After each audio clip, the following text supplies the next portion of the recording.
When I first put up this aquaponic greenhouse, I intended to do everything aquaponically.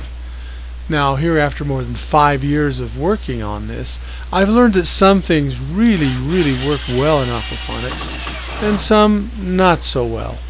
Now here in this video, I'm taking down one of the newest aquaponic grow beds I have put up and replacing it with a soil-based set of grow beds. Well, today I'm making some changes in my greenhouse. Now it's November 20th, I believe, today, so the growing season is about over. Now, even though it's November 20th and it's about 30 degrees Fahrenheit outside, it's about 80 degrees in here, so that kind of, greenhouses are pretty good. Anyway, what I used to have here was I had that grow beds, the floating raft grow beds right here. It had some water flowing through it and going to the end over there. Both sides had these grow beds. Now I've decided to take those out because I really didn't get very much out of those. Now over here you can see the remnants of the beans that I had. There's still some fresh beans on here. Now every night it has actually gotten below freezing in here, just barely, but not too bad. But the beans are still here, and there's still a few beans. I could pick them if I wanted, but I'm not going to do it because I'm going to save them for seeds for next year. But the point is these did really well. Beans and beets over on the other side, they did extremely well. And these are grown in soil, and some of the ones, most of the stuff in my greenhouse is grown in aquaponics. And the aquaponics didn't do too well this year.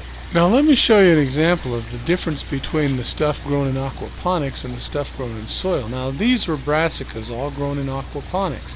And you can see they didn't do too well, and they were planted quite early in the year. Now you look at this one. This is a Brussels sprouts that was planted later than those. It's growing in soil, but look how well it's doing. Well,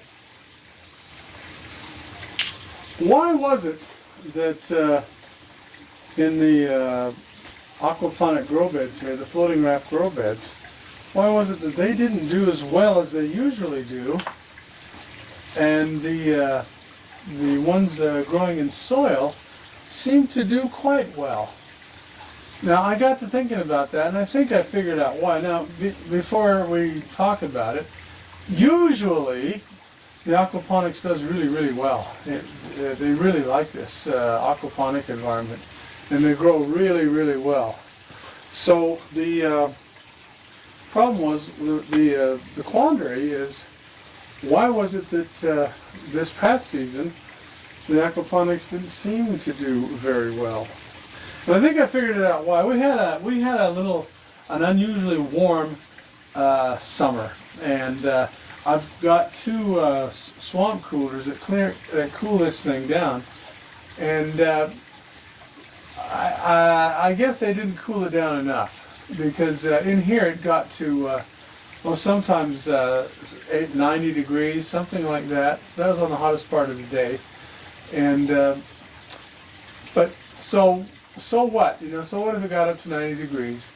Well, when you have several days of 90 degrees, the high temperature in here, that affects the water. Now, what's the problem with that?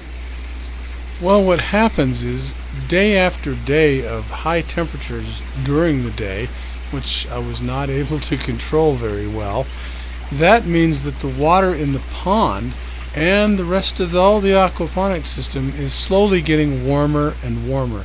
And if you look at this little chart that I've just put up here, you can see that what happens, the oxygen content goes down in the water as the temperature comes up. And so what that basically means is, not only are the roots getting warmer, which they really don't like when you're talking 80 degrees or something like that, but the available oxygen is going down. Now the combination of those two things, what that does is that puts stress on the plants. So that's what I think was going on here, is that the water was so hot, even though this is the fish pond here is where the water comes from, and it's sunk into the ground.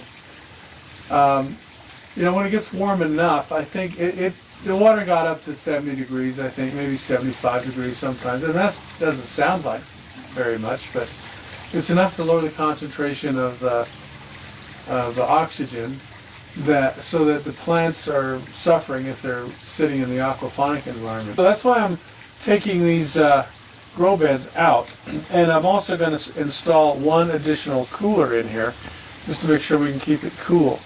Now there is one more reason why I'm taking this section out and replacing it with soil-based grow beds. It's because the plumbing in this thing was just a pain to keep it from getting clogged. It ran off of gravity flow, and so there was all kinds of sediment that kept getting stuck in there, and moss and gunk like that. So it was just a pain. So that's another reason to get rid of this. So if the light isn't too poor in here, this is what we're going to do. I've got a few of these grow beds up here for just to see how they sit, and it looks pretty good.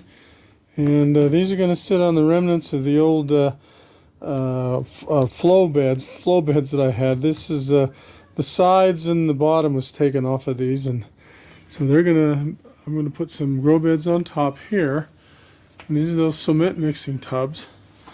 And I think what I'm going to do here is in this area right here, I'm going to have tomato plants up here, because this grows tomato plants pretty well in the past. Anyway, so there it is, and there's the grapes. They're coming out too, and I'm going to put some more grow tubs right there on the end. So that is what the changes are going to be for next year.